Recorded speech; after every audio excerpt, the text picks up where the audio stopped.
I'm going to show you 3 secret weapons for evaluating limits. If you know these secret weapons, you will save a lot of time when you encounter this kind of limits. So check this out. For the first one, I call this the list. And this is just a name that I give to the following. If you're not taking a class from me, please do not say the answer is equal to 0 or the limit is equal to infinity by the list, because your teacher, your professor is not going to know what you're talking about. Unless you make your teacher or your professor watch this video. But anyway, we are going to do the following. We take the limit as x approaching infinity, and the following functions, they all go to infinity. But some infinities are bigger than the others, so this right here is the list of their order. So check this out. The first one is logarithm function. And of course, the most common one is natural log. But you can also replace this with log base 2, log base 17, log of any base b that's greater than 1. Okay, and then the next one is the power function. We write it as x to the power p, and then the next one b to the x, and then the next one x to the x. This is like a combination of this and that. And in order for this to go to infinity, we will have to make sure the power p is greater than 0, and in order for this to go to infinity, we will have to make sure the base b is greater than 1. And I was talking about that these functions all go to infinity, and this is the list of their sizes. This is the smallest, but I'm not going to just put down one less than symbol. I'm actually going to use 2 less than symbols like this. And let me explain that in a minute, but let me just write it down right here first. If you know the list, you can solve the following questions very easily. Check this out. For the first one, let's look at the limit as x approaching infinity, and let's say we have square root of x over e to the x. And let me tell you, the answer to this is just equal to 0. How did we do it so fast? Of course, by the list. How? Check this out. Square root of x is the same as saying x to the 1/2 power, which belongs to this category. And then we see that e to the x is right here because e is bigger than 1. So it belongs to this category. And we see that the top is smaller than the bottom. Well, how much smaller is that? Let me tell you, it's so small. When you divide and take the limit as x goes to infinity, you get 0. It's that small. That's why we use less than less than. In fact, when you are trying to do this kind of limit, either you get 0 or infinity. And let me show you another one. Let's see, b. Limit as x goes to infinity. And suppose we have x to the second power over ln x. This right here, what's the answer? Have a look. X squared belongs here, ln x belongs here. This time, the top is bigger than the bottom. Well, how much bigger is that? Let me tell you, this right here is going to be so big, when you divide, you get infinity. Just like that. That's it. How many of these kind of questions would you guys like to have on the test? Leave a comment down below and let me know. I know some of my students are watching. I can consider to put on a few, maybe in the multiple choice. Anyway, let's look at another example. The limit as x approaching infinity. On the top, I'm just going to have a small base 2, but it will raise to the x power. On the bottom, I will have x and raise to a pretty big power, let's say 200.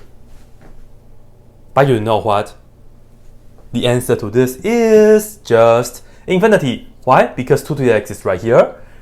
X to the 200th power is right there. The top is bigger than the bottom. How much bigger? It's so big when you divide it and take the limit as x goes to infinity, the result gives you infinity. Yeah, just like that.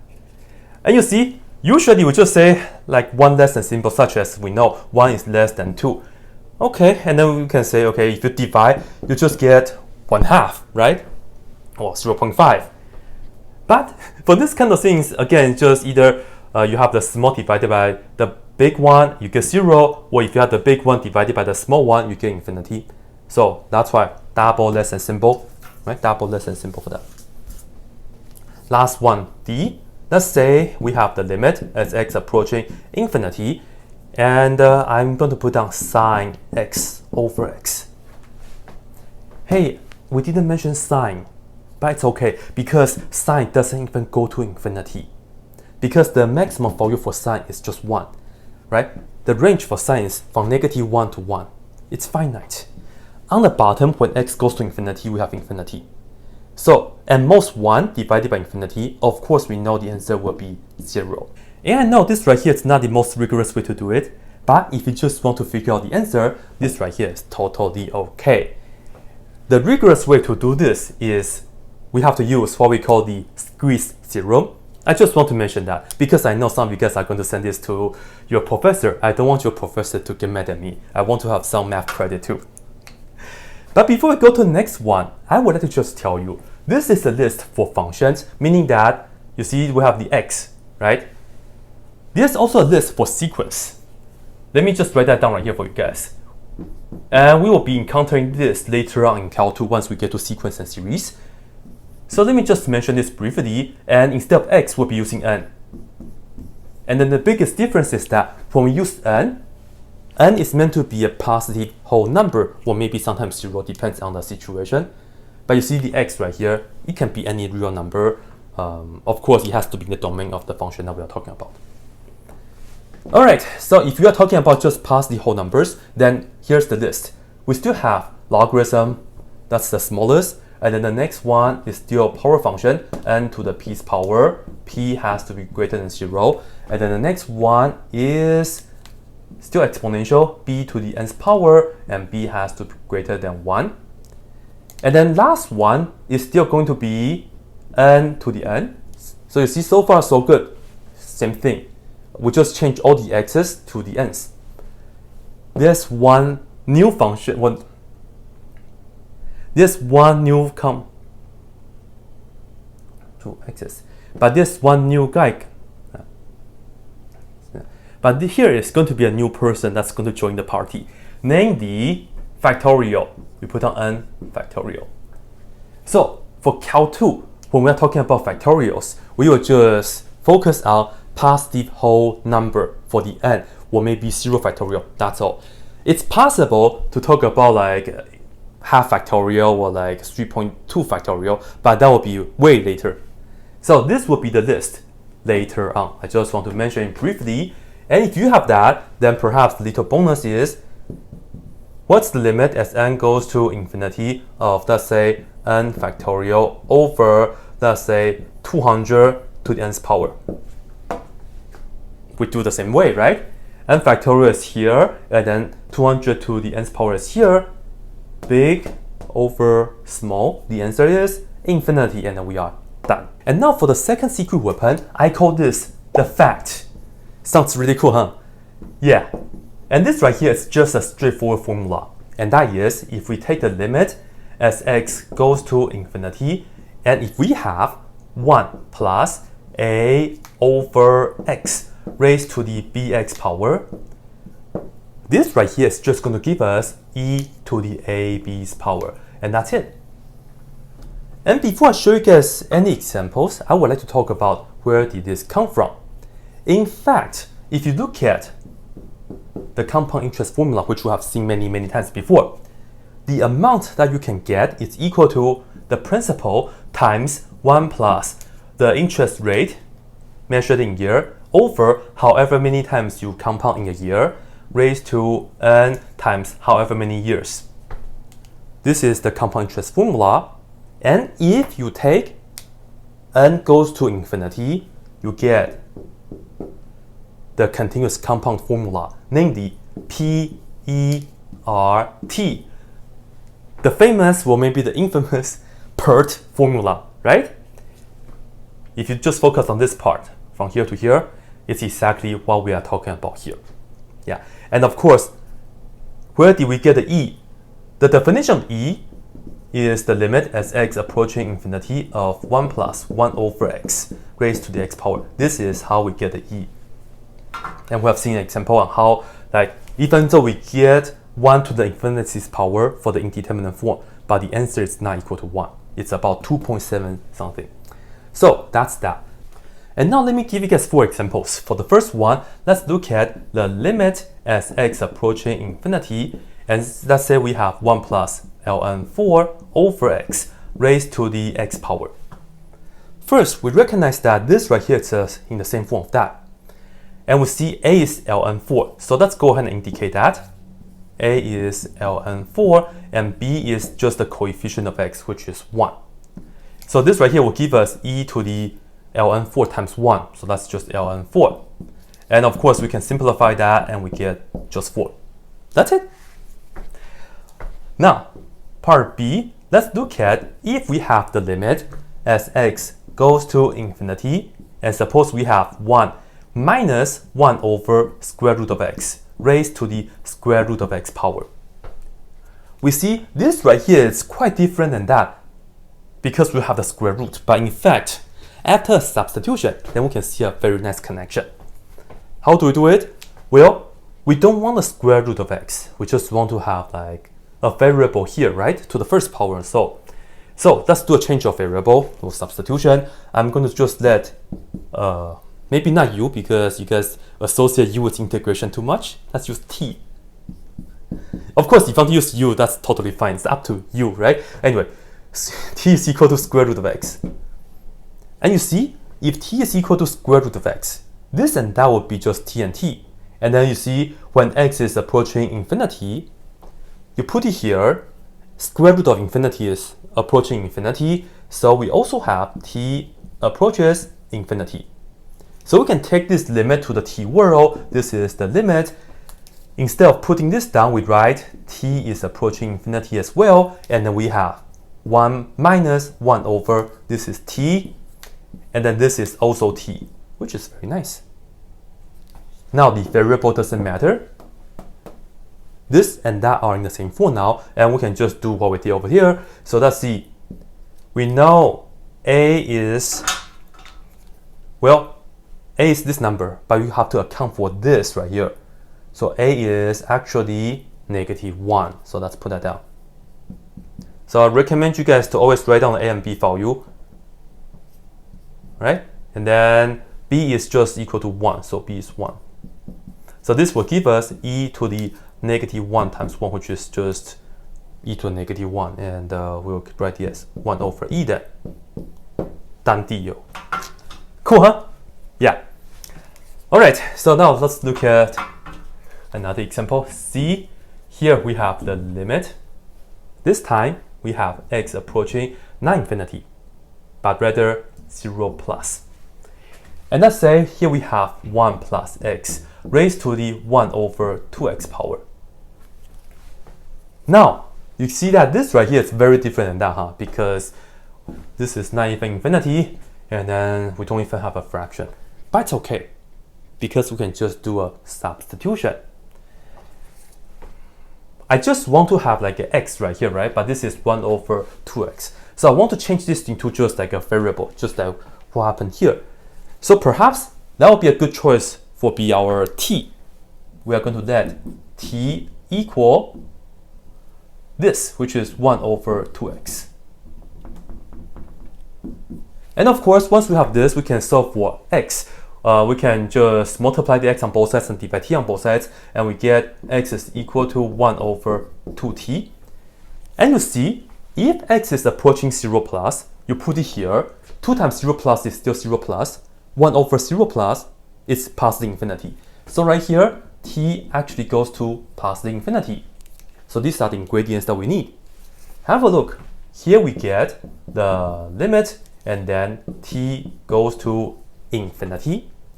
And then we have 1 plus x, which is this now, 1 over 2t. And then this guy is just our t. Very nice, huh? So have a look. This right here, again, we will have to know the a and b value because this is in that form now. We see that we have positive 1 over 2. So a is actually positive 1 over 2. So let's indicate that right here. And then b is once again 1. So this right here will give us e to the 1 over 2 times 1 power, which is just 1/2. And of course, that's the same as square root of e if you want to write it down like that. All right, one more example right here, D. Let's look at the limit as x approaching infinity. And let's say we have x over x plus 2 raised to the x power. Again, this looks quite different than that, right? But it's okay. I'm not going to do substitution. Because we have the x on the outside here, and that seems pretty good. It's just the inside that's kind of like bothering us. Why? Because we see the x over x plus 2. We want to have that. We want to have the x here. So this is what we can do. Check this out. We have x over x plus 2. If we can flip this, then we'll just get x on the bottom. In that case, we can just split the fraction, and that's going to be really nice. How can we make that happen? Well, we can make that happen by change the exponent to negative. So we have the limit as x approaching infinity, and let me just flip this first, and I'll put it down in red. So we have x plus 2 over x, and all we have to do is negate the exponent, so we get negative x right here. And now x over x is just 1, and then we just add 2 over x. So we get the limit as x approaching infinity, 1 plus 2 over x, and then raised to the negative x power. This right here is in that form now, right? And as we can see this time, okay, a is 2, and then b is negative 1, right? 2 and negative 1. So the answer is e raised to the 2 times negative 1, which is just negative 2, and that's going to be 1 over e squared, if you want to write it down like this. So that's it. You know we have been talking about limits, but this is the one that deserves to be called the limit. Yes, the name of this secret weapon is the limit. Wow. Among all the limits out there, this is the one that deserves to be called the limit. Let me write this down right here for you guys first. If we are trying to do the limit as theta goes to 0 of sine theta over theta, the answer for this is equal to 1. Why is this the limit? Let me tell you, because I think this is really controversial. First, I will tell you that we first saw this limit back in Calc 1 when we were trying to do the derivative of sine x. And you would be thinking that this is really not bad, because if you have 0 in here, 0 in here, sine 0 is 0, and then 0 on the bottom, can we just do L'Hopital's rule for this? No, we can't, because we were trying to derive the derivative of sine, right? So we cannot just say, hey, do the L'Hopital's rule for this. That's called circular reasoning, so don't do that. I'm asking you guys, please do not use L'Hopital's rule for this limit. There are other ones that you cannot use L'Hopital's rule, but this is the one I really don't want to use. I really don't want to see. I have another video on this. You guys can go ahead and check that out. So just please don't use L'Hopital's rule. I would really appreciate that. If you do want to use L'Hopital's rule on this limit, if you are doing that to me, then I will tell you how to get an A on my calculus test. Just answer all the questions and don't make any mistakes. You don't do L'Hopital's rule to this limit, I don't say that to you. Deal. Anyway, I will show you guys how to use this. First example, suppose we have the limit as x goes to 0, and let's say we have sine of 2x over x. And the reason that I use theta here is because most likely we will be doing some substitution. So theta is a good letter for this one. Because you see, here we have 2x. This is just a theta, right? So let theta equal to 2x. Let's go ahead and do that real quick. You see, when theta is equal to 2x, we can say x is equal to theta over 2. And also, when x is approaching 0, theta will also approaching 0. So this is all good. Now this is just the limit as theta going to 0. Here we get sine of theta, and then the x is theta over 2. Alright, we have a small complex fraction, but no big deal because we can just multiply the bottom and the 2 by 2. So cancel and cancel, and we can put the 2 on the outside. So we get 2 times the limit as theta goes to 0, and then we have sine theta over theta. And by the limit, again, just quote that this is equal to 1 by the limit.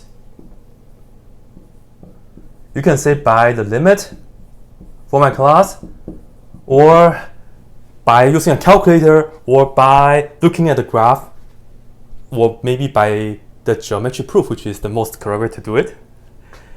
Any of that, but just don't say L'Hopital's rule. Anyway, this right here is 2 times 1, which is just equal to 2, and then we are done. Still pretty easy, right? Still pretty easy. Now, B, let's look at if we have the limit as x approaching 0, and here we have sine square x over x. So how do we do this? First off, notice that sine square x, this right here means sine x times sine x. So I'm going to just write this down like the limit as x approaching 0. So let me just break it apart. We have sine x times sine x and then over x. What we'll do next is that we are going to break this apart because the limit of a product is the product of the limit if the limit exists. Well, I'm going to just first write it as the limit of the sine x, and I'll put that down in red, and that's still x goes to 0, and then this and that. Whoops, I forgot the sine x. Then the second part is we multiply by the limit as x approaching 0, this over that. This, when you put 0 in here, we get 0, and this we get 1 by the limit. 0 times 1, of course, we get 0. I most wanted to put down 1. 0, 0, 0, 0.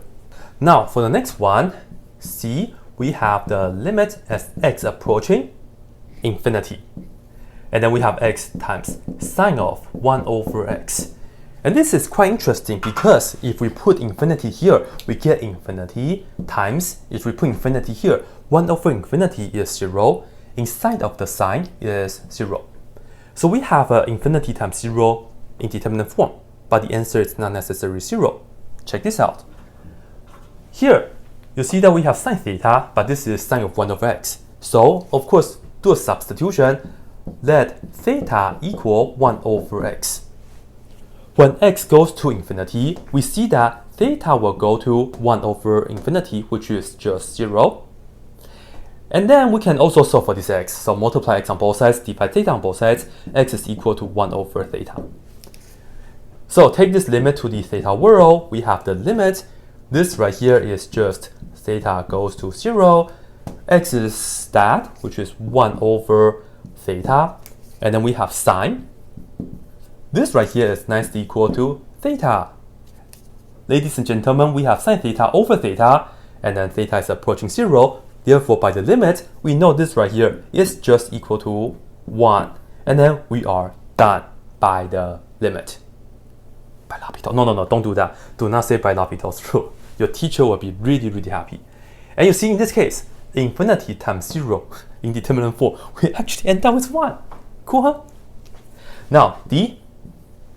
Let's look at another one. Limit as x approaching infinity, e to the x times sine of e to the negative x.